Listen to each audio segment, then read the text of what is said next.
Ya, ahora la reunión se está transmitiendo en directo, dice.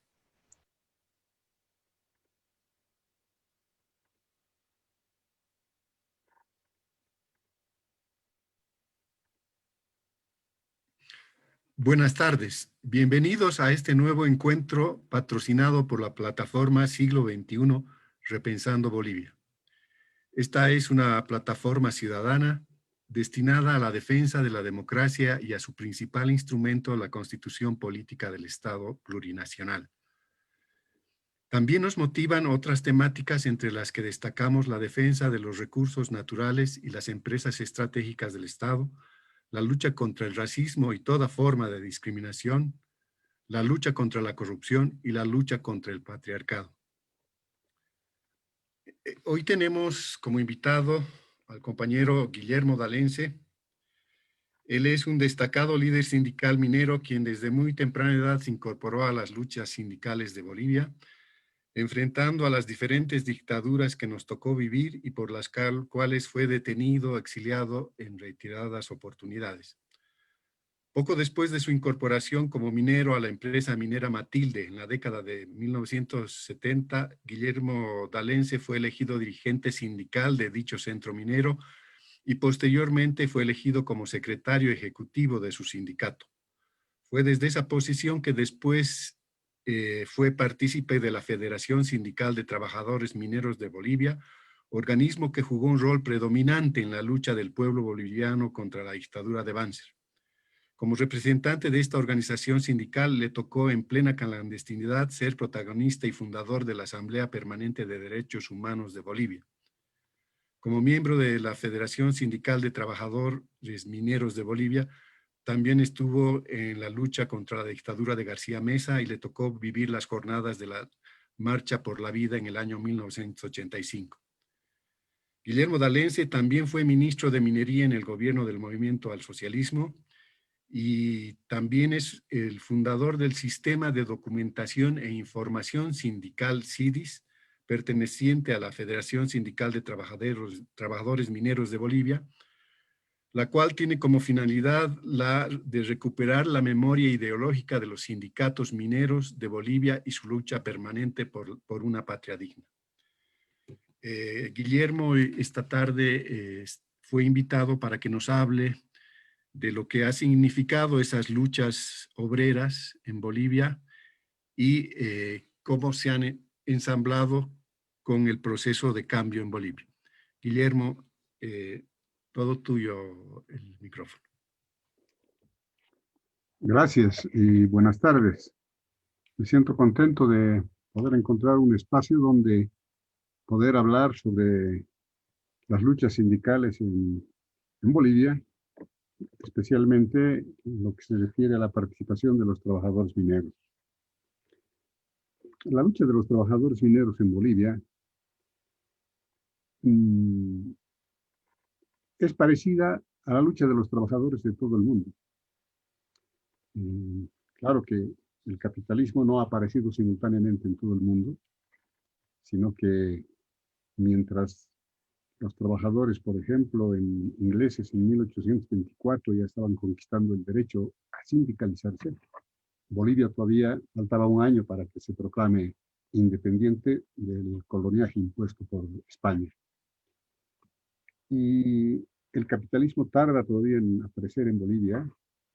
Eso ocurre más o menos a fines del siglo XIX, 1880, cuando decae el precio de la plata y empieza a surgir en el mercado la necesidad del estaño. Es cuando aparecen también tres grandes empresarios y se empieza a trabajar intensamente la producción del estaño.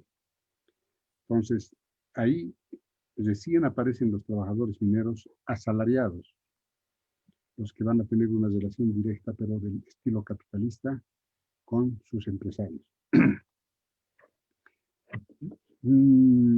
Este es un largo periodo todavía en el que los trabajadores no logran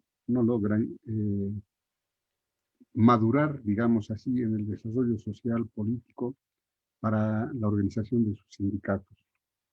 Y sin embargo, la expansión del capitalismo en el mundo hace que en la parte sureste de Bolivia, colindando nosotros con el Paraguay, aparezca un gran conflicto el siglo pasado, en la década del 30, cuando dos empresas, una norteamericana y una holandesa, tienen que chocar en sus intereses de la explotación del petróleo.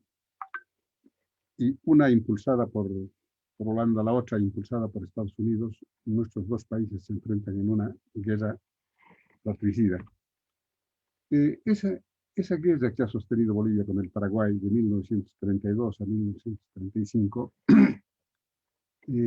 ha jugado un gran papel en el desarrollo social y en el desarrollo político de nuestro país. Es la primera vez que pueden juntarse en un espacio largo de tiempo y juntos, compartiendo esfuerzos y sacrificios, distintos sectores de la población boliviana, pero de los sectores populares. Están indígenas campesinos, están trabajadores asalariados, están artesanos, están estudiantes y profesionales pobres que llegan a la zona de operaciones de la guerra para servir a la patria, unos voluntariamente, otros de manera forzada, como los indígenas del altiplano, pero en las largas jornadas que tienen que vivir ahí en el Chaco, en un clima totalmente adverso que nunca lo habían pasado, tienen que compartir el sacrificio del hambre, de la sed y algunas enfermedades. En ese interín, en ese tiempo, en ese compartir de ese espacio, es cuando en las conversaciones que sostienen logran descubrir lo que verdaderamente era nuestro país. Y yo llamo a este espacio, por eso, el espacio en el que Bolivia es descubierta por los bolivianos. ¿Sí? Ahí los campesinos empiezan a narrar, los indígenas empiezan a narrar cuál es su realidad. Ellos están trabajando en un sistema feudal, como pongos. El siervo de la gleba de Europa, en Bolivia es el pongo de la hacienda, sin ningún derecho. El trabajador minero no tiene ningún derecho, ni siquiera tienen derecho a sindicalizarse. No conocen las sobrehoras, los recargos nocturnos, la ropa de trabajo, absolutamente nada.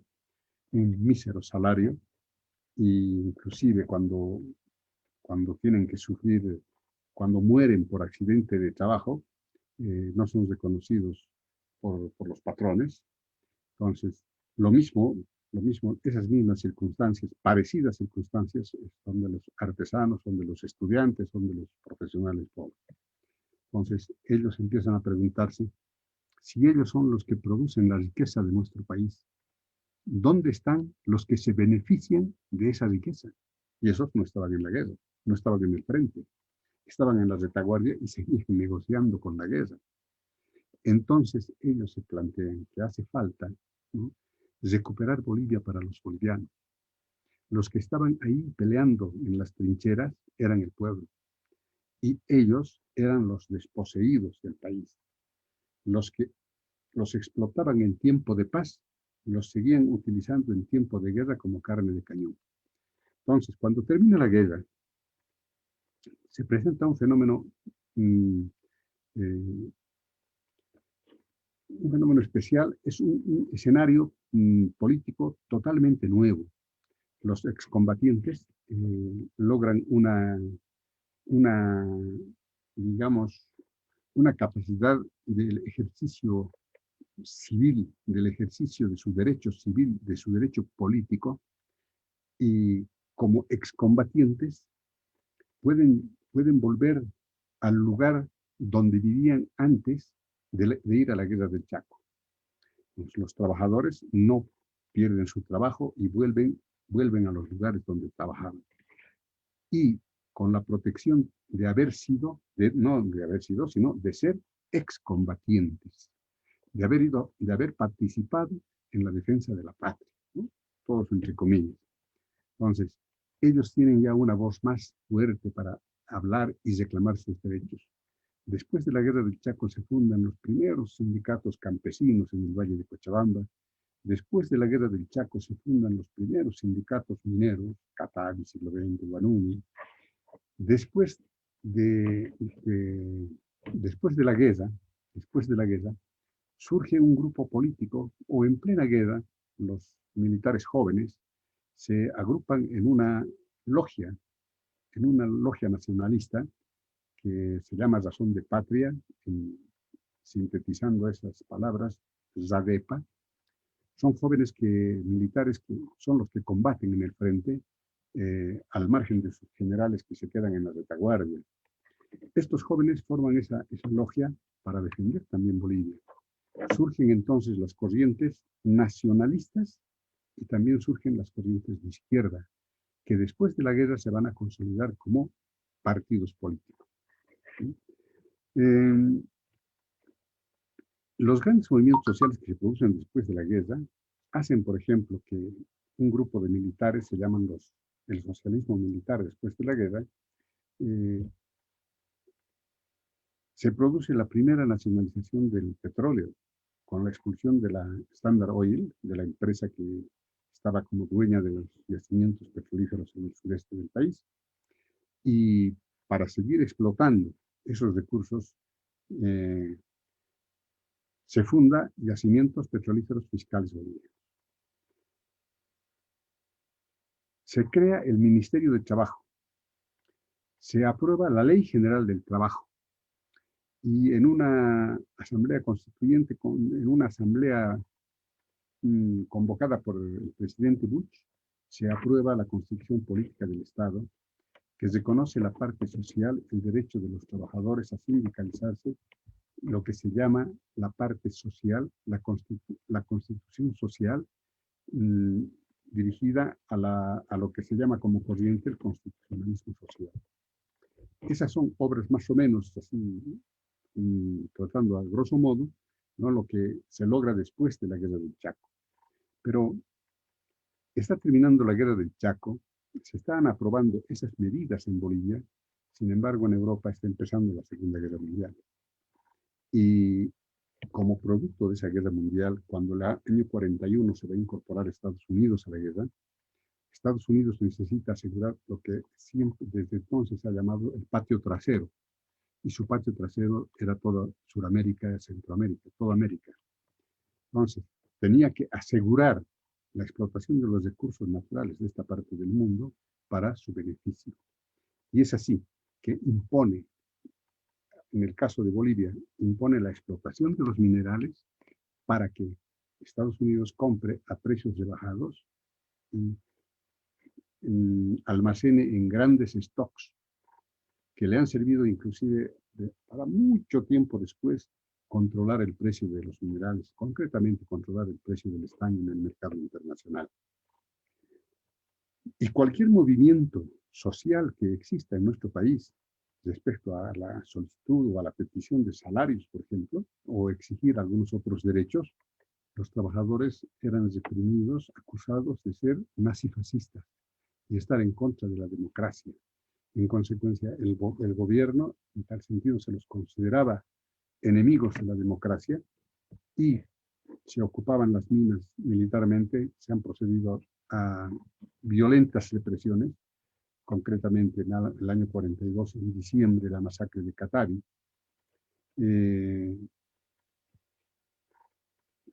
los trabajadores, aún así, ¿no?, si bien están siendo derrotados en los campos de batalla, su conciencia se está elevando y están identificando de manera certera de que el enemigo no solamente está en nuestro país, sino que el enemigo viene desde fuera del país, interesado en nuestros recursos naturales y sosteniendo, para tener esos recursos naturales a su servicio, a su beneficio, sostener en nuestro país oligarquías que se hacen cargo de la administración del Estado.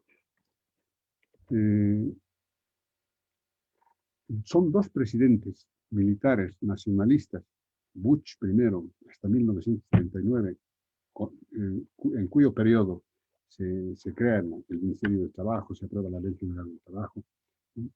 Y cuando Bush tiene en su escritorio un decreto por el que va a disponer que todas las divisas generadas por la venta de nuestros minerales deben ser depositados en el Banco Central de Bolivia, esa noche el presidente Bush aparece suicidado en su escritorio, ¿no? Entonces, muere Bush y nuevamente están en el gobierno militares adictos a los Estados Unidos. Ellos van a producir masacres y represiones contra los trabajadores, que después, por la protesta social generalizada y por el trabajo de los excombatientes, también se va a producir el cambio de esos militares proimperialistas con otro militar del grupo de Germán Bush. En este caso se trata del coronel Gualberto Villasruel. Gualberto Villasruel sube al poder y en ese pequeño espacio de tiempo que está desde 1943 hasta 1946 es que fundamentalmente se funda la Federación de Mineros el año 44 y el año 45 se realiza un congreso indigenal por el que a través del cual se elimina legalmente el pongueaje en Bolivia. Sin embargo, eso se queda en el papel hasta muchos años después, cuando se va a aprobar la reforma agraria. El presidente Villasruel también es víctima de toda la manipulación norteamericana con la acusación de ser nazifascista. Ese gobierno no es reconocido por los Estados Unidos y el presidente Villasruel es sacrificado vilmente. Es asesinado y colgado en la Plaza Murillo, en la ciudad de La Paz, frente al Palacio de Gobierno. Sin embargo, como lo que queda de su gestión es que existe la Federación Sindical de Trabajadores Mineros de Bolivia, la organización matriz de todos los mineros. Y será a los pocos meses, el presidente Villasruel es colgado en julio, a los pocos meses, en noviembre, los trabajadores mineros realizan un congreso en la localidad, en el centro minero de Pulacayo. Ahí se aprueba lo que llamamos históricamente un documento demasiado importante que siempre es mencionado. Ahí se aprueba la tesis de Pulacayo. La tesis de Pulacayo tiene una virtud importante. Es el primer documento en el que se escribe que los trabajadores mineros, para resolver sus necesidades, para satisfacer todos sus problemas, para resolver todos sus problemas, tienen que luchar para tomar el poder político. Eso es lo importante de esa tesis. Y a partir de ese momento, de 1946 a 1952, son 6 años en nuestro léxico llamado el sexenio, ¿no?, donde los trabajadores mineros no cejan un instante en su pelea contra la rosca. La rosca para los trabajadores, para el pueblo boliviano en ese tiempo, la rosca identifica a los 3 varones del estaño, Patiño, Hochschild y Aramayo, y a toda la burocracia que está a su alrededor y que vive para ellos. Y vive para sostenerlos en el poder, para mantener su propiedad de las minas y para garantizar que la producción minera no pare para seguir alimentando la industria norteamericana. Pero los trabajadores, si bien el 46 aprueban la ley, la tesis de Pulacayo, en febrero del 47 ya se produce una masacre en el distrito minero de Colquiri. El 48 se produce una masacre de mineros en Potosí. El 49 se realiza en el país, se produce una guerra civil, a consecuencia de la cual se produce una gran masacre blanca, un retiro colectivo de trabajadores mineros de las minas principales. El 50 se produce la masacre de Fabriles en la ciudad de La Paz, en la zona de Villa Victoria. El 51 se producen las elecciones para cambiar gobernantes, y en esa elección sale victorioso el MNS. Sin embargo, el gobierno de la rosca no entrega el poder al MNS y lo transfiere a los militares. Es una situación muy parecida a la que estamos viviendo ahora, ¿no? Muchos dudamos de que en este espacio de tiempo que está viviendo nuestro país, ¿no? Yo soy uno de ellos, yo dudo de que hayan elecciones en el país. Todas las encuestas en este momento le dan una victoria inclusive con 10 puntos, inclusive un poquito más al candidato del MAS.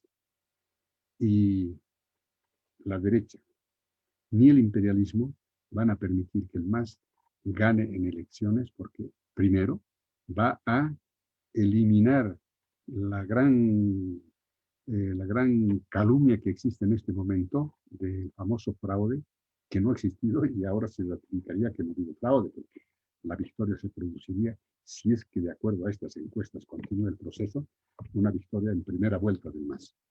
Lo que ocurre en el año 51 es así. Gana el MNR y las dos que en vez de entregar el gobierno al MNR, le entrega a una junta militar. Sin embargo, el pueblo se levanta y al año siguiente, en abril del 52, se produce una insurrección popular y es derrotado el ejército boliviano. Inclusive el pueblo llega con sus armas hasta las puertas del colegio militar y le pone candado al colegio militar, la academia donde estudian para ser militares. El gobierno del MNR con su candidato que estaba exilado en la Argentina, hace que ese candidato retorne el 16 de abril de 1952. El 17 de abril, el Ejecutivo de la Federación de Mineros, que en ese momento era Juan Lechino Gendo, ese Ejecutivo de los Mineros convoca a los ejecutivos de varios sectores laborales y se funda la Central Obrera Boliviana en una reunión así pequeña, solamente de dirigentes de las centrales de trabajadores. No es un evento mucho más grande de congreso de nada. Y la COP se funda, no para exigir mejores condiciones de vida, salarios, vacaciones, conquistas sociales, nada. La COP se funda y le plantea al MNR un cogobierno. Al COP le dice, aquí el MNR va a gobernar si es que se aprueban estas medidas. Uno, nacionalización de minas, reforma agraria, voto universal, reforma educativa. O sea que la COP se funda como un instrumento político del pueblo. Y a partir de ese momento, cuando Paz Estenssoro nombra su gabinete, en ese gabinete hay 4 designados por la Central Obrera Boliviana. El ministro de Minas y Petróleos, que es el ejecutivo de la Federación de Mineros, Juan Lechín, el ministro de Trabajo, que es el ejecutivo de los fabriles de ese momento, Germán Butrón, ¿no? Y van a ser 2 dirigentes más que van a estar en el gabinete del MNR. A partir de ese momento se produce una batalla permanente en la cual el movimiento sindical, guiado por la Federación de Mineros, va a desarrollar una defensa intransigente de la nacionalización de las minas. Y no solo va a ser una defensa de la nacionalización de las minas, así tal como estaba resuelto y decretado, sino que inclusive los trabajadores van planteando la necesidad de industrializar nuestros minerales, cosa que no es aceptada por el gobierno del MNR y también motivo por el cual empieza a debilitarse esa unidad que existía después del 52 entre trabajadores y gobierno del MNR, se empieza a debilitar cuando el MNR no asume las sugerencias de los trabajadores mineros como la industrialización de la minería. Y será en ese tiempo que después se van a producir un golpe militar contra el MNR, ¿no? Y se va a abrir un espacio de 18 años de dictaduras militares en nuestro país, donde también los trabajadores sigan batallando en la defensa de la nacionalización de las minas para que esos recursos comercializados sirvan para industrializar la economía del país, para diversificar la economía y para resolver las necesidades del pueblo boliviano. En todo ese periodo existen 2 posiciones, que las minas deben servir, el producto de la explotación de las minas debe servir para beneficio del pueblo boliviano. Sin embargo, los otros sostenían que las minas deben servir para seguir alimentando la industria norteamericana.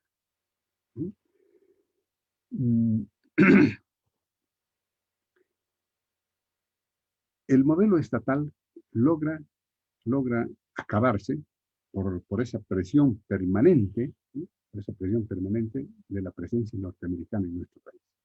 El gobierno norteamericano sostiene gobiernos civiles y gobiernos militares.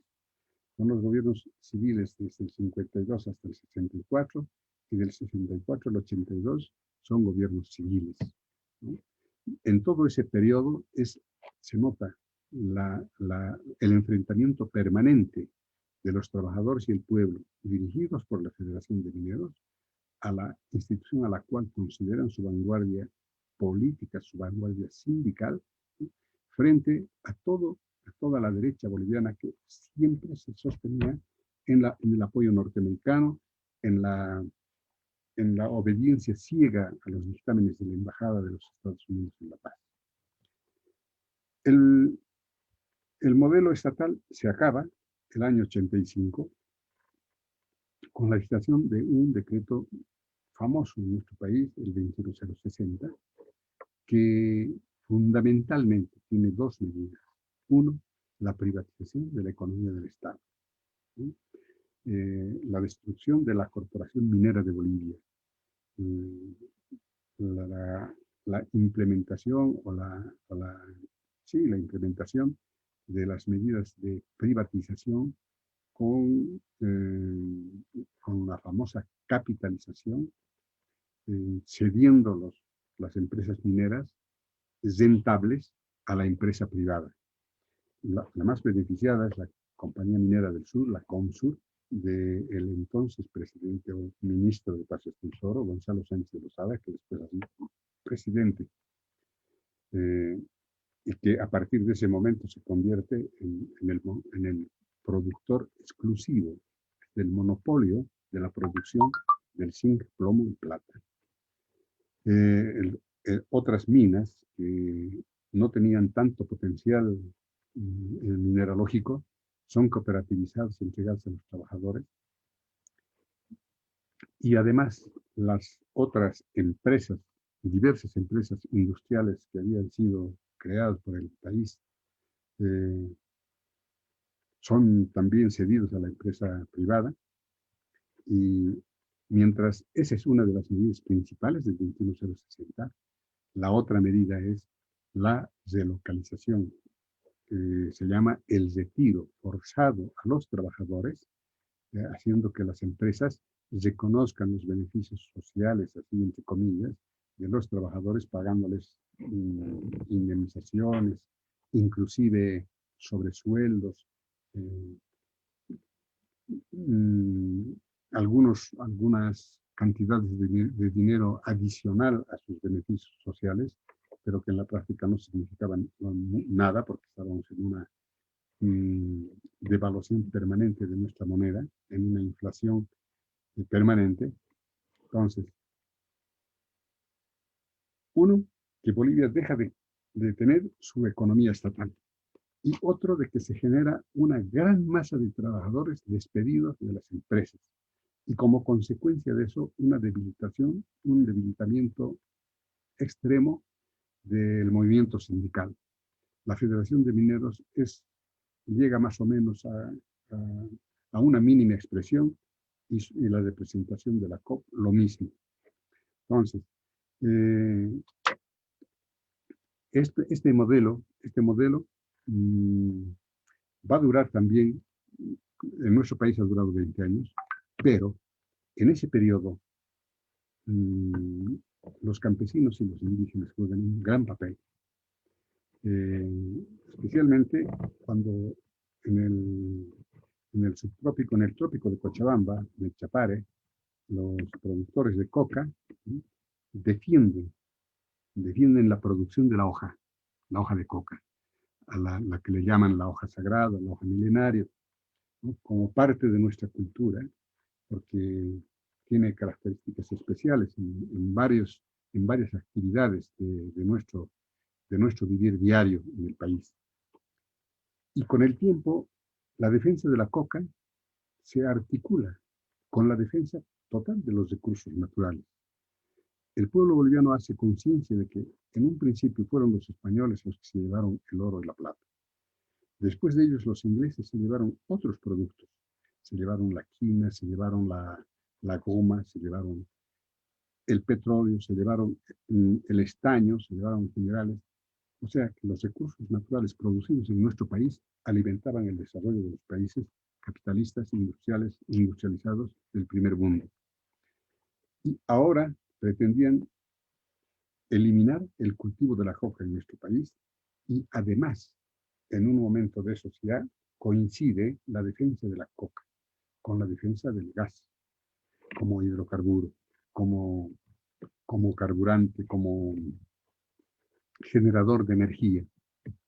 Entonces, el pueblo boliviano, cuando logra identificar la defensa de nuestros recursos naturales, desarrolla batallas importantes contra el neoliberalismo. Y será el año 2000 cuando se produce la Guerra del Agua en Cochabamba, ¿sí?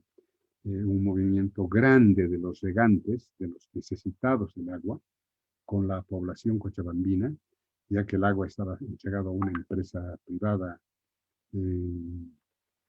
francesa. Entonces el pueblo se levanta y derrotan al gobierno dictatorial de Banzer en ese entonces, ¿no? En la Guerra del Agua, para la expulsión de esa empresa francesa y para que la producción y la comercialización del agua sea administrada por el pueblo cochabambino.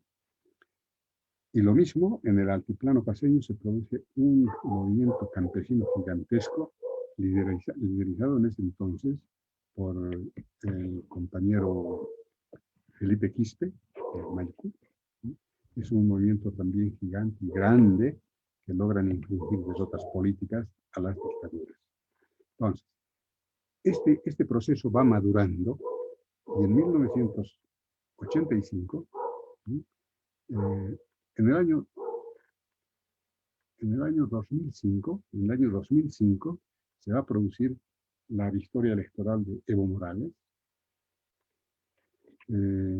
con características demasiado especiales, al margen de toda teoría política. Primero, que no había partido organizado, era un pueblo que se levantó, se sublevó contra el neoliberalismo, quería acabar con el neoliberalismo, quería resolver la dependencia de nuestro país de medidas fabricadas en el exterior e impuestas acá con la fuerza. Y además, la defensa de la coca, la defensa del gas, ¿no? Y la necesidad de hacer cambios políticos en nuestro país con una asamblea constituyente. Es de esa forma que en el país se genera un gran levantamiento que termina con la expulsión de Gonzalo Sánchez de Lozada.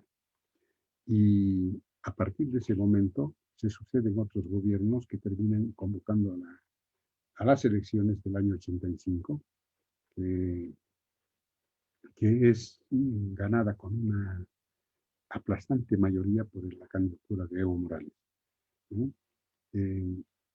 Debemos recalcar que en los últimos 5 años previos al gobierno de Evo Morales, del año 2000 al 2005, hay 5 presidentes en nuestro país.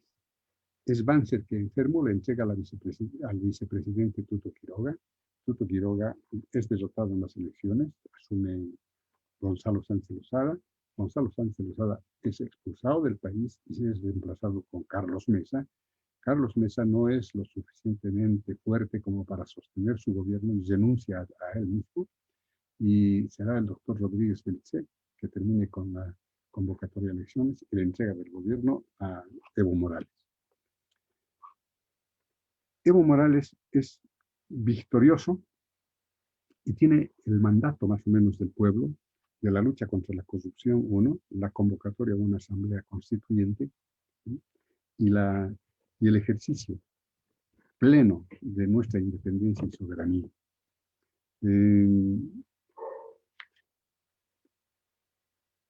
Las características de la victoria electoral de Evo Morales son especiales. Inclusive en algunos lugares, como en el departamento de Potosí, ni siquiera pusieron 2 nombres de senadores. Esa vez en el sistema electoral boliviano se elegían 2 senadores por cada departamento. Y solamente tenían un candidato porque no pensaban sacar la mayoría. la primera mayoría tiene 2 senadores en cada departamento. Y como ellos no pensaban que van a sacar 2 senadores, pusieron un solo nombre en la candidatura de senadores. Y ocurrió así. Y simplemente ganaron en Potosí la mayoría, la primera mayoría, igual que en muchos departamentos donde debían tener 2 senadores. Entonces, el pueblo vota abrumadoramente por Evo Morales, pero con la conciencia de que a partir de ese momento hay que construir un nuevo país. ¿Sí? Y, sin embargo, cuando se da este fenómeno de la victoria de Evo Morales y la formación de su primer gabinete, ¿no? Era demasiado expectante nuestra situación cuando se produce esa victoria, muy preocupados a veces hacíamos el análisis y decíamos, Evo está ahora en la obligación de que si el 20 de enero se va a posesionar, hasta el 22 de enero, en 2 días, tiene necesidad de nombrar 15 ministros. Esos 15 ministros tienen 2 días más o menos para nombrar 45 viceministros, y haciendo un promedio de 3 viceministros por cada ministerio. Y esos 45 viceministros tienen la necesidad imperiosa de, en un plazo de 2 días también, designar más o menos 45 por 3, 135 más o menos directores generales. Y como no tienen partido organizado, ¿de dónde van a salir esos personajes para ocupar esas situaciones y administrar el Estado? Pero bueno, el pueblo llegó al gobierno. Y es lo que no admitía la derecha en nuestro país. Había una derecha racista que sigue existiendo, que imposible que vean a un indígena ocupando un lugar de una autoridad donde siempre se habían sentado ellos, desde las clases dominantes. No podían admitir que en el Congreso estén campesinas, ¿sí? Estén indígenas, hombres y mujeres. No podían admitir. No podían admitir que en algunos municipios importantes del país, en algunas gobernaciones importantes, esté la gente del pueblo, los que nunca antes habían tenido derecho ni siquiera a entrar a algunas oficinas. Y cuando se convoca a la Asamblea Constituyente, no podían admitir que en esa Asamblea Constituyente sean minoría respecto a estas expresiones del pueblo, donde estaban los indígenas, los campesinos, los trabajadores y los intelectuales, ¿no? Ligados al pueblo. Entonces, sin embargo de eso, se nota una ausencia, y es la ausencia de la COP, la ausencia de los trabajadores asalariados, que no se consideran parte de ese gobierno en un principio. Y hacían, no se sumaban a la discriminación racista, pero simplemente se mantenían al margen indicando que ellos eran los trabajadores asalariados y el gobierno era de los campesinos y de los indígenas. Entonces, eso fue un gran problema y tardó mucho tiempo en que la COP y los asalariados se incorporan al proceso de cambio. Este proceso, sin embargo, ha tenido resultados concretos. ¿Sí? Han habido, por ejemplo, en lo económico, una de las grandes medidas ha sido de que a partir del gobierno de Evo, más o menos se rompen relaciones con el Fondo Monetario y el Banco Mundial. Nosotros vamos a tramitar créditos económicos, créditos financieros que sean necesarios para nuestra economía, sin que nadie nos diga cómo vamos a gastar. Cosa que nunca hace el Fondo, ni hace el Banco Mundial. Ellos cuando hacen un crédito a un país, le dicen, va, te doy este crédito, pero para esto. Y me vas a pagar de esta manera. Ponen sus reglas, sus condiciones. Bolivia recupera su independencia y su soberanía respecto a la economía mundial. Eso para nosotros es muy valioso, porque lo que se ha invertido en nuestro país ha sido en las cosas que ha necesitado nuestro país. En segundo lugar, las nacionalizaciones. Se han nacionalizado los hidrocarburos. Se ha nacionalizado la fundición de estaño en Oruro.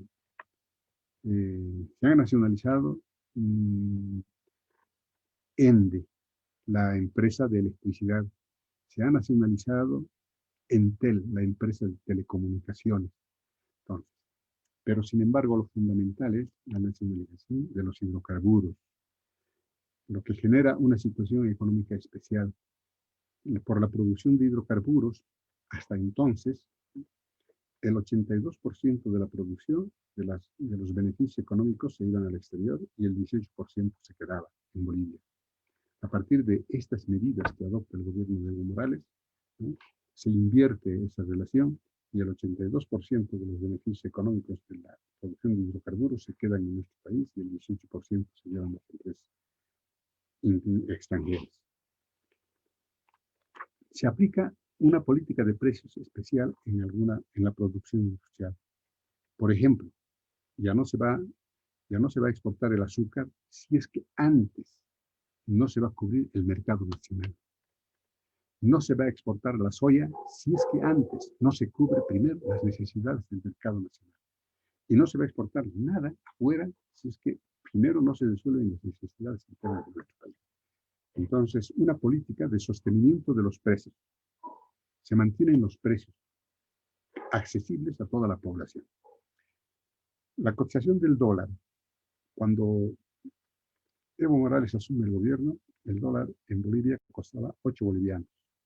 Un año después, o 2 años después, el dólar vale 7 bolivianos y se mantiene más o menos en ese nivel hasta ahora.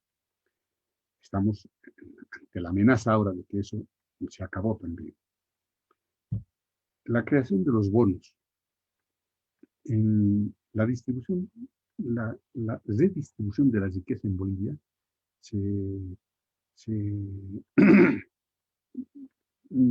toma un nuevo carácter, una nueva cara, una nueva forma de ejecutar. ¿Sí? Por ejemplo, se aplica un bono para la tercera edad, un bono de la renta dignidad, se aplica un bono para los niños de la escuela,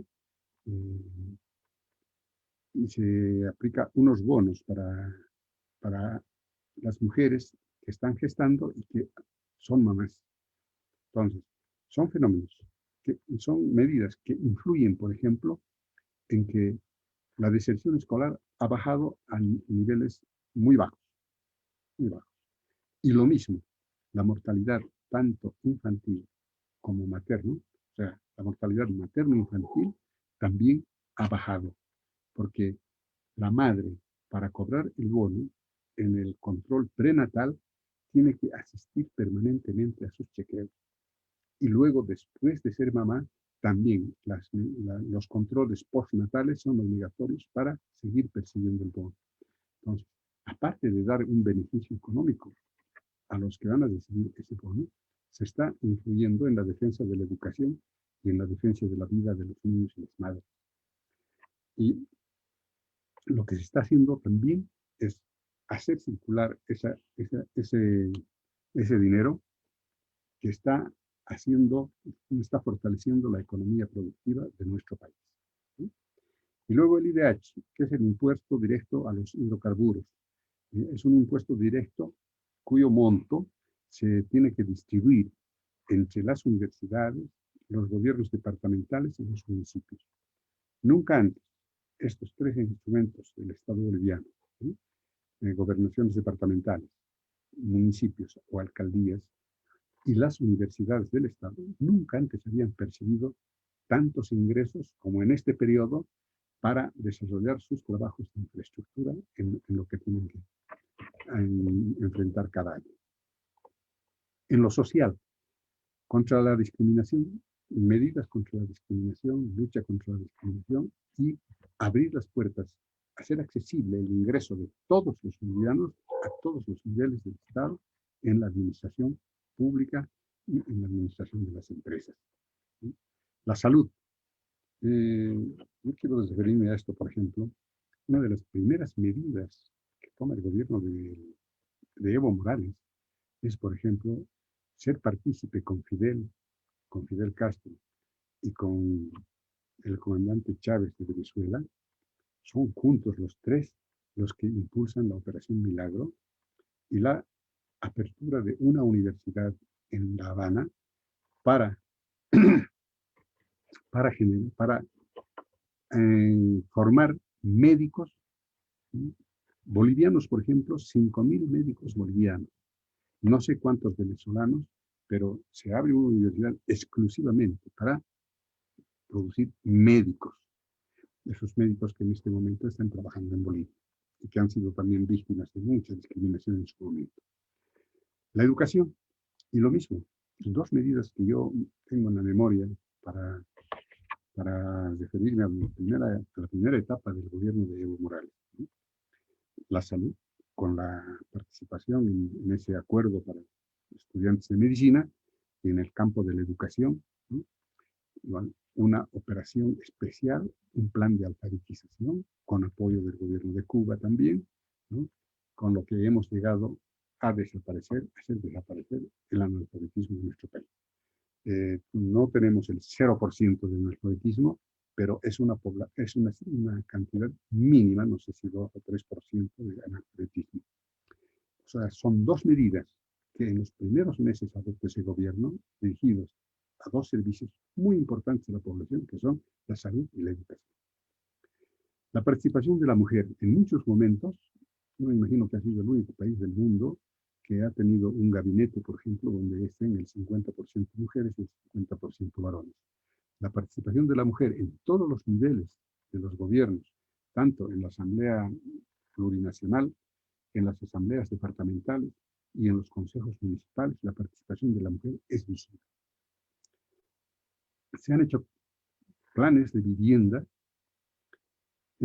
intensos en varios lugares del país. Mucha gente que no tenía acceso, ¿no?, a la vivienda ha logrado tenerla.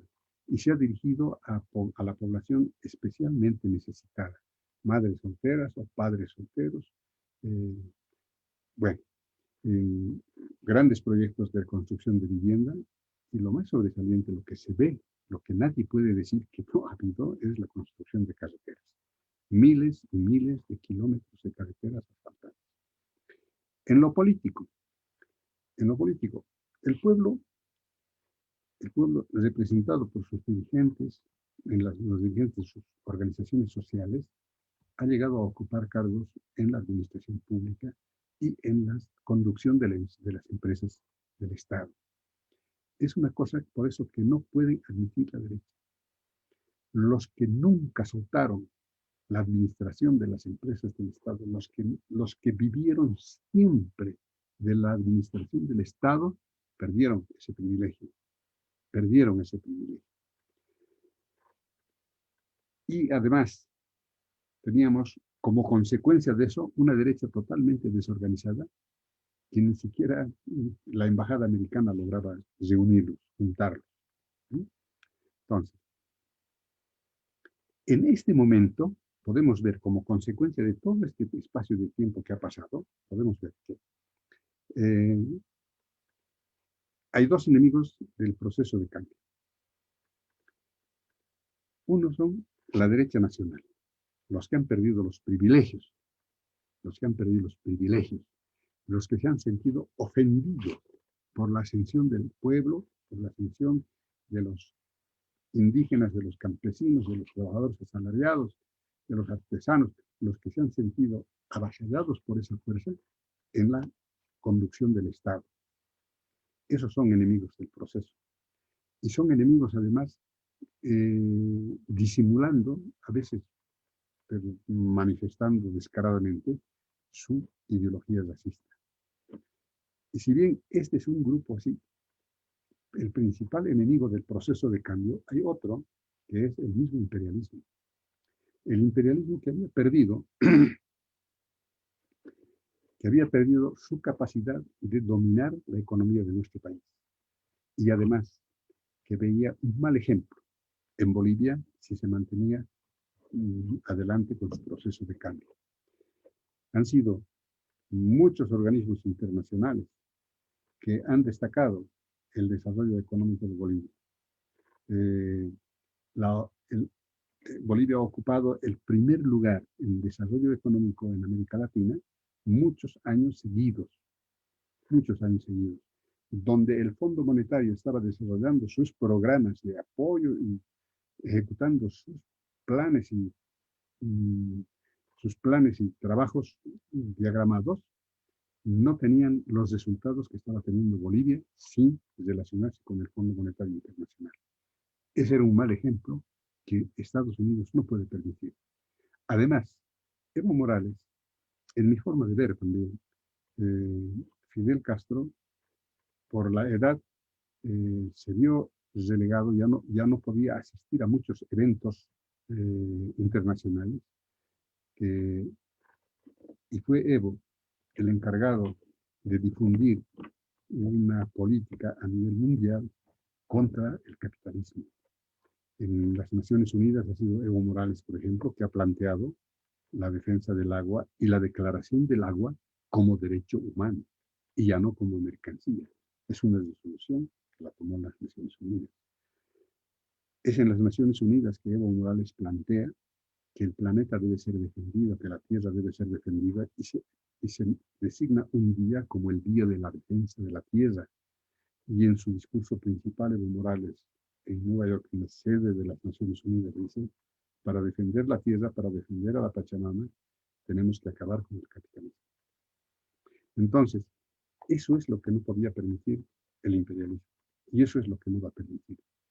Por eso, en este momento, estamos, ¿no?, frente a la coincidencia de estos dos intereses, los intereses del imperialismo y los intereses de esta derecha desplazada, de esta derecha racista, de esta derecha fascista, ¿no?, para evitar que la candidatura del MAS pueda hacerse victoriosa y retomar el camino del proceso de cambio.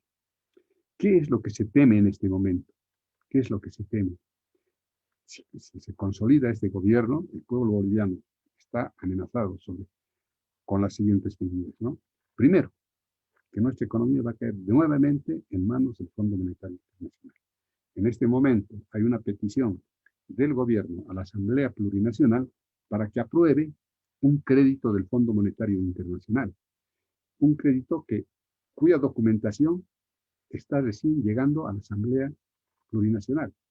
Sin embargo, los fondos ya están en el sistema bancario y creo que ya han sido dispuestos por este gobierno. O sea que de una plata que ha gastado, recién están pidiendo al Congreso que aprueben el crédito. Y en las condiciones del crédito están expresando ya que si bien ahora por el tema de la pandemia no se pueden tomar algunas medidas, después de que pase este problema, es necesaria una devaluación monetaria.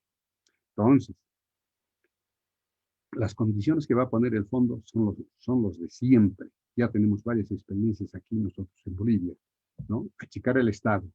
Achicar el Estado es retirar gente, disminuir los ingresos de los que trabajan abajo, ¿no? La privatización de las empresas estatales. Tenemos muchas empresas que han sido creadas en los 14 años de Evo Morales. Todas serán otra vez subastadas para las empresas privadas. Habrá una devaluación monetaria. Ya se ha intentado aprobar la libre exportación, lo que va a significar que en vez de que primero se cubra las necesidades del mercado nacional y recién se exporte, primero se va a exportar y no va a haber para el mercado nacional. Y si bien va a haber para el mercado nacional, va a ser con los precios de exportación, haciendo muy difícil el acceso de los bolivianos a muchos productos de la canasta familiar. Y también para cubrir estas necesidades, va a haber el gasolinazo. El movimiento sindical está enfrentando este momento y precisamente por eso es que está reorganizándose, está fortaleciéndose para enfrentar esta situación. Yo les pido muchas disculpas, miles de disculpas porque es posible que no haya estado explicado correctamente, pero ojalá haya servido lo que les he manifestado. Les agradezco infinitamente haber participado en esto. Gracias, Guillermo, a ti por tan brillante exposición. Eh, Personalmente yo me siento muy satisfecho por todo este desarrollo de- de esta visión histórica y cómo se ha ensamblado con el proceso de cambio y todo lo que nos has indicado sobre los logros que han habido con el gobierno del movimiento al socialismo y las amenazas que han existido. Vamos a dejar ahora abierta un espacio para que los distintos participantes, tanto de esta sala como que están en la página de Facebook, hagan las preguntas correspondientes. Adelante. Sí, buenas noches, buenas tardes. Una pregunta. Ayer en uno de los conversatorios, una joven Canela, que se presenta por el MAS, él decía que esta generación tenía una deuda con la nueva generación porque no sabían mucho o casi nada de las luchas previas, de las luchas de los años 70 y 80 contra las dictaduras. Y hemos visto que en esta movilización de la derecha se ha utilizado a la juventud como ariete para aterrorizar a la población, básicamente. Entonces, desde su punto de vista, con su experiencia, ¿qué ha pasado? Que esa experiencia política acumulada en las ciudades y también en el campo no ha podido cuajarse, no ha podido encarnarse en estas nuevas generaciones. ¿Debo responder? Sí, sí, adelante. Sí.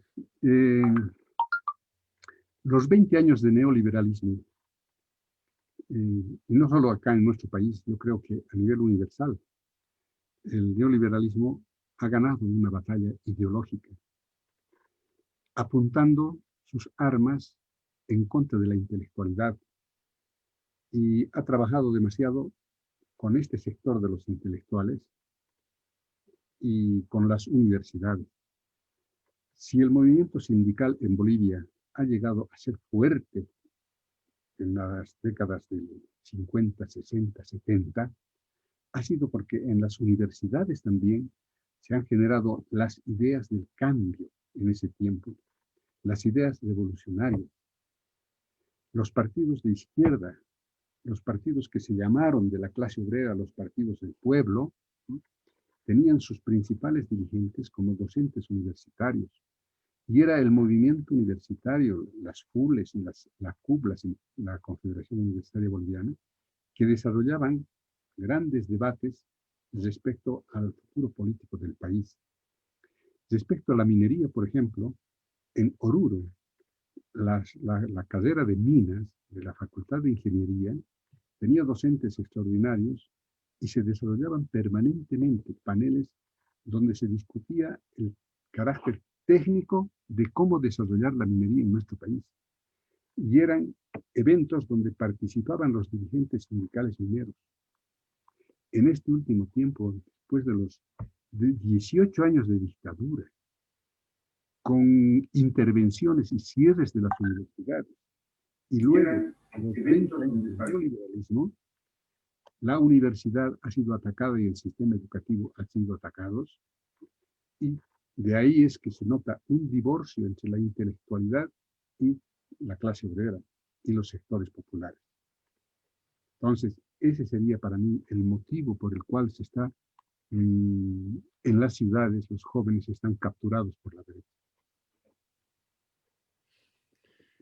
Gracias.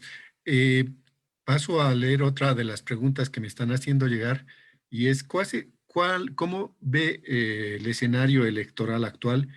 Y en ese escenario, ¿cómo se define la lucha obrera o qué parte toma la lucha obrera en este contexto? Los trabajadores van a asumir la defensa de las empresas estatales y en el sector privado los trabajadores van a asumir también la defensa de sus beneficios sociales. Después de la pandemia, no, bueno, no cuando acabe la pandemia, sino en el desarrollo de esta última etapa de la pandemia, todavía se tiene que enfrentar un fenómeno principal, que es la reactivación económica, y es un fenómeno a nivel mundial. Esto tiene dos formas de resolverse. Uno va a ser beneficiando a la empresa privada, o otro, ¿no? Minimizando los efectos negativos en los asalariados, en los trabajadores, tratando de achicar también las diferencias que existen entre pobres y ricos, no solamente dentro de una sociedad, sino dentro de países también, ¿no? Los países ricos y los países pobres. Esta pandemia está generando grandes problemas económicos. ¿Y cómo se van a resolver esos problemas económicos? Se va a cargar todo el efecto de esta crisis sobre las espaldas de los explotados, como se hacía siempre en todos los tiempos.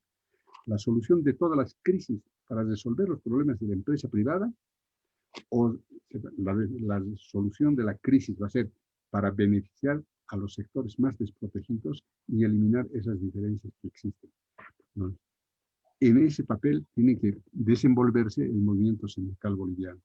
Y los dirigentes están ahora desafiados a enfrentar este problema de esa forma. Gracias. Doy paso a las ¿Puedo? preguntas. ¿Podría hacer una pregunta? Perdóname, Gonzalo. Adelante, adelante. Sí, muchas gracias, hermano. Quería preguntarle algo. En en su consideración y en su análisis, ¿cómo explica usted el rol de la Central Obrera Boliviana, que como usted bien dijo, jugó un rol muy importante en la historia del movimiento obrero y en la historia política de Bolivia? ¿Cómo explica entonces el rol y el papel que jugó la Central Obrera Boliviana en la coyuntura creada por los grupos de derecha y de poder en Bolivia? Me refiero después de las elecciones del año pasado. ¿Y cómo explica también el rol que están jugando ahora en este momento, que es un poco, que no es tan visible? Gracias. Sí, bueno, han habido grandes debilidades también en el ejercicio del gobierno de los 14 años de Evo Morales. No se ha fortalecido, no se han desarrollado trabajos de formación, de fortalecimiento político ideológico. No ha existido, digamos así, un trabajo directo del gobierno del MAS para apoyar a la formación de líderes sindicales, ¿no? Y bueno, la existencia de los partidos de izquierda también se ha hecho invisible. No ha existido ese funcionamiento partidario que existía en las décadas del 60, 70, 80, ¿no? Cuando las asambleas de los trabajadores, no solo de los mineros, sino de los trabajadores fabriles, de los trabajadores ferroviarios, de los campesinos inclusive, las asambleas eran siempre escuelas donde chocaban las propuestas de distintas tendencias político-ideológicas. Eso ha desaparecido en el último tiempo y bueno, por eso tenemos un movimiento sindical muy débil ideológica y políticamente. Tenemos una juventud desconocedora, digamos así, o sin conocimiento de nuestra historia, de nuestro pasado.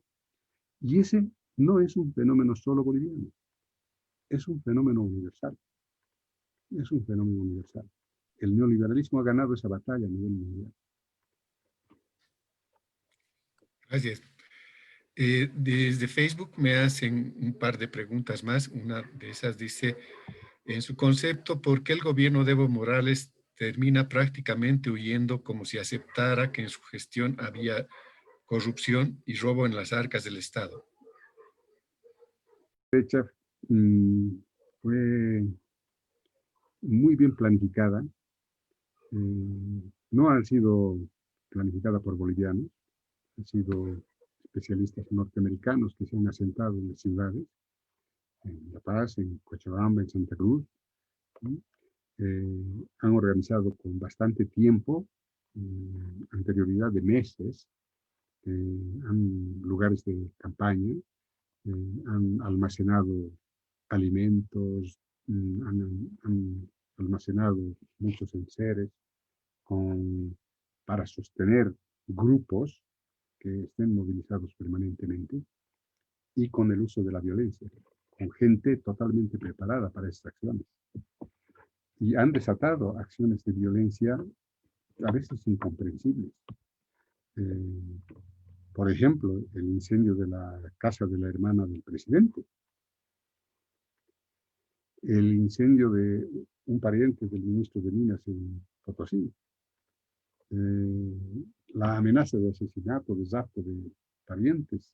Entonces, son acciones que sembraron el terror acá en el país. La renuncia de la presidenta del Senado, del presidente de diputados, ¿no? Renuncian todos, renuncian muchos. Algunos que estaban solo de candidatos igual renuncian, ¿no? No, yo renuncio porque el terror era fuerte, la posibilidad de esos ataques personalizados. Y además que estaban, digamos, amparados por una protección que se notaba en ese momento. Las declaraciones y el lenguaje que utilizaban algunos ministros, como el de gobierno o el de defensa, por ejemplo, ¿no? Referirse a algunos personajes del anterior gobierno, igual, ¿no? Pues vamos a perseguir, los vamos a agarrar, estamos tras de ellos. Era realmente para sembrar el terror. Entonces, yo no creo que hayan huido, ¿no? Sino que se han puesto a buen recaudo para continuar la lucha. Claro que hay distintas visiones. Desde afuera es fácil aconsejar qué deberían hacer, ¿no? Deberían hacer como Allende, ¿no? Pero estando en el lugar, estando en los zapatos de la persona, no se puede juzgar, ¿no? de manera torpe. Yo creo que la reacción política de la derecha fue muy fuerte, la planificación norteamericana ha sido eficaz y los bolivianos no estábamos preparados para un ataque de esa forma, porque tampoco nos habíamos preparado, no nos habíamos fortalecido política y ideológicamente.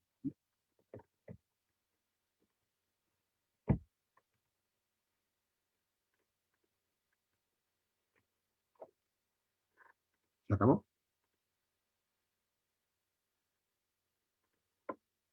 Hola, hola.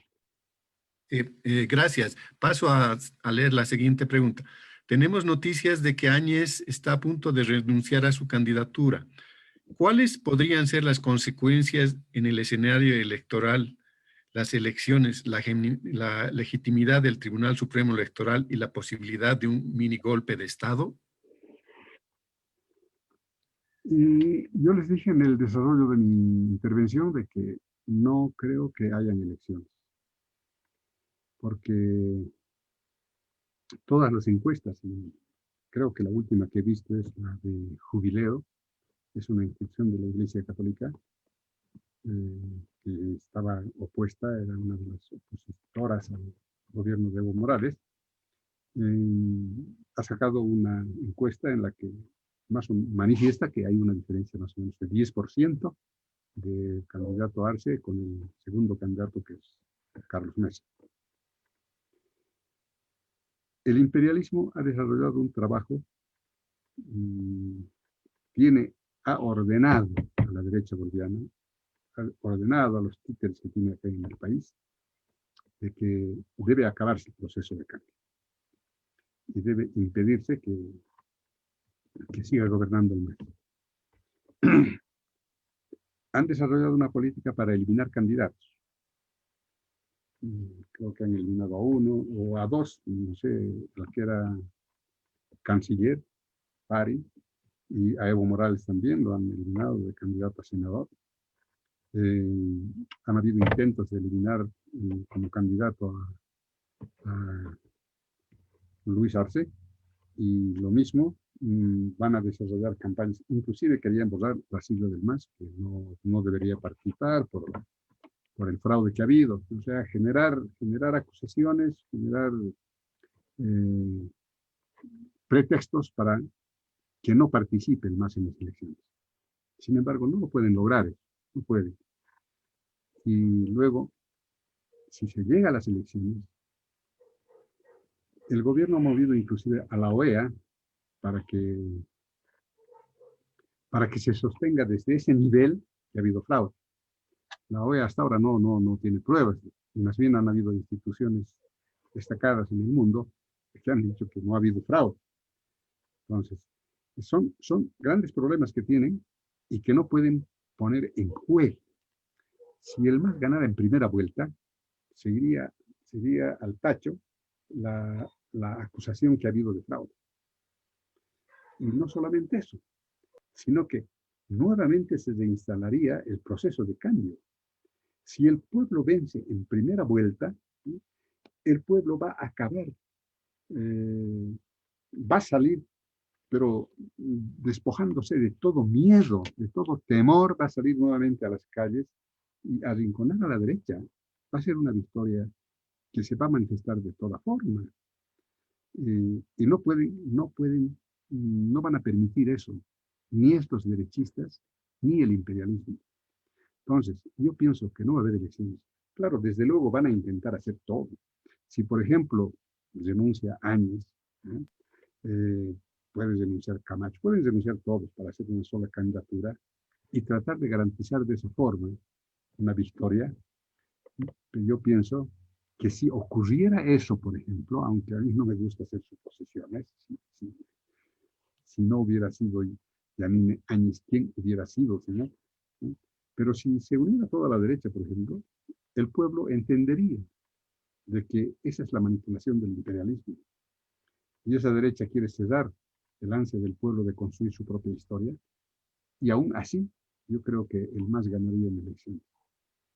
Por eso mismo, como resultado de todas las encuestas de todos, menos del MAS, el MAS no hace encuestas.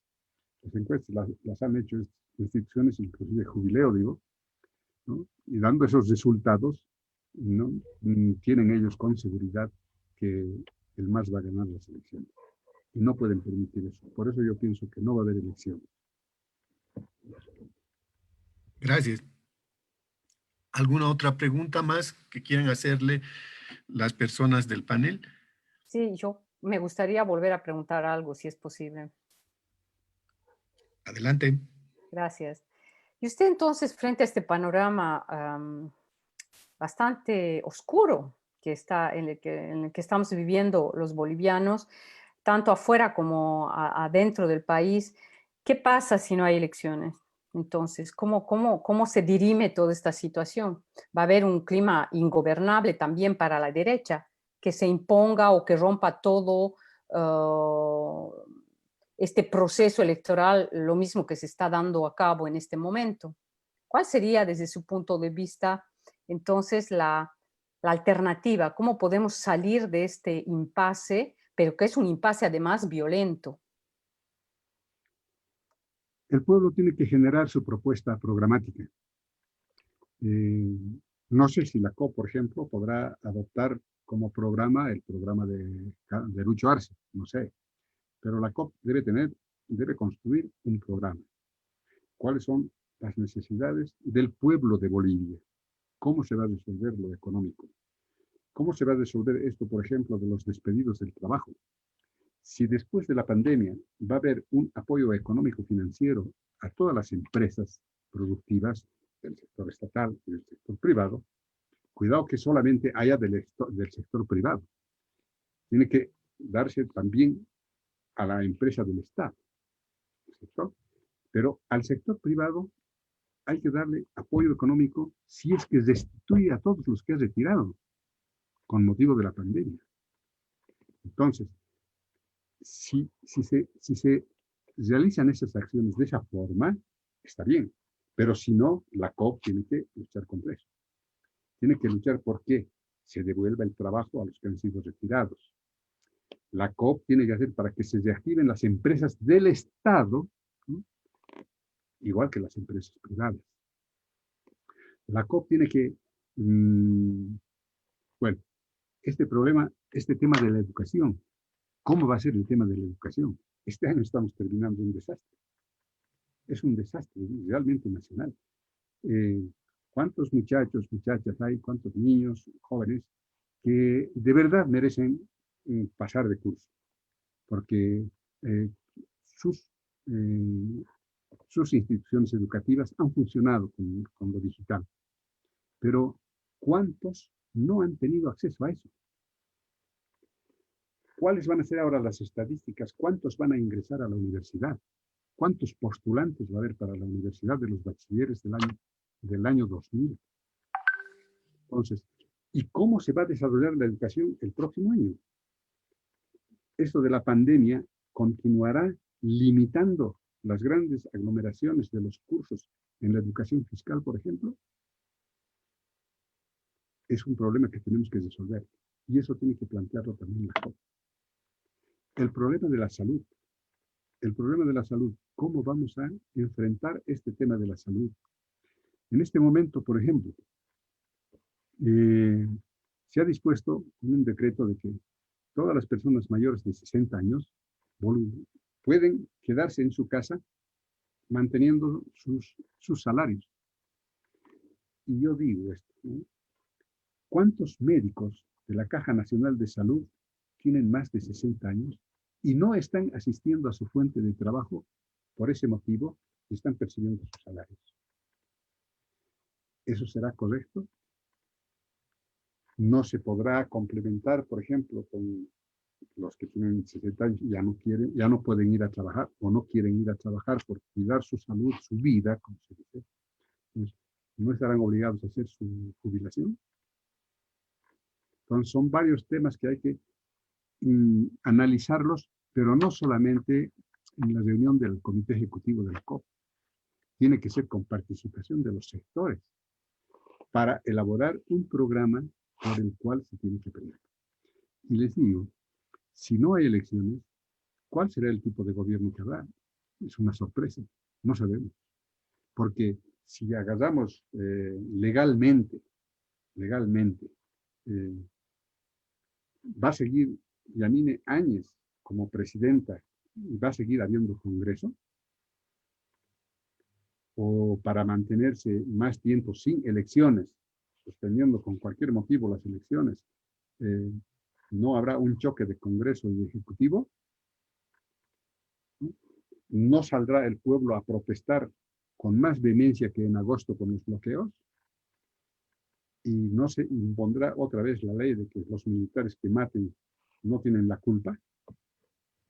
Entonces, es incierto, pero si la COP elabora un programa de puntos por los cuales tiene que luchar, será el pueblo el que defina la continuidad de esa su batalla, ¿no? Gracias. Pero una cosa que yo no puedo negar es de que este gobierno está también decidido a ejercer violencia.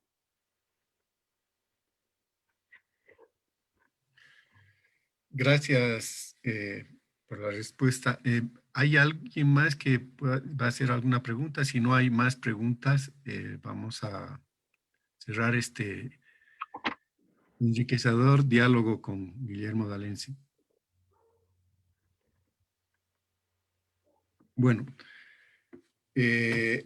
a tiempo de agradecerte de parte de la plataforma, de todos los integrantes de la plataforma Siglo XXI, Repensando Bolivia, y quiero dejar también como pregunta, una pregunta que siempre les hacemos a todos los invitados que hemos tenido el gusto de escuchar y de que participen en esta plataforma, y es, ¿consideras que en Bolivia hay un cerco mediático?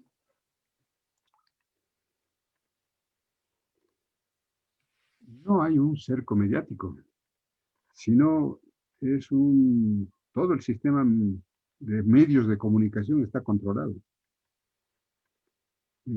Salvo dar excepción. Pero Además, yo no creo que haya una fuerza política con capacidad de dirigir el sistema mediático. Y yo veo que es la Embajada de Estados Unidos la que dirige a todo el sistema mediático en el país. Muchísimas gracias. Bueno, agradeciendo a todos y todas la presencia en este enriquecedor conversatorio y agradeciéndote a ti, Guillermo, por todo lo que nos has expuesto, nos despedimos de este encuentro hasta el próximo encuentro el día de mañana. Muchísimas gracias. Gracias a todos. Muchas gracias.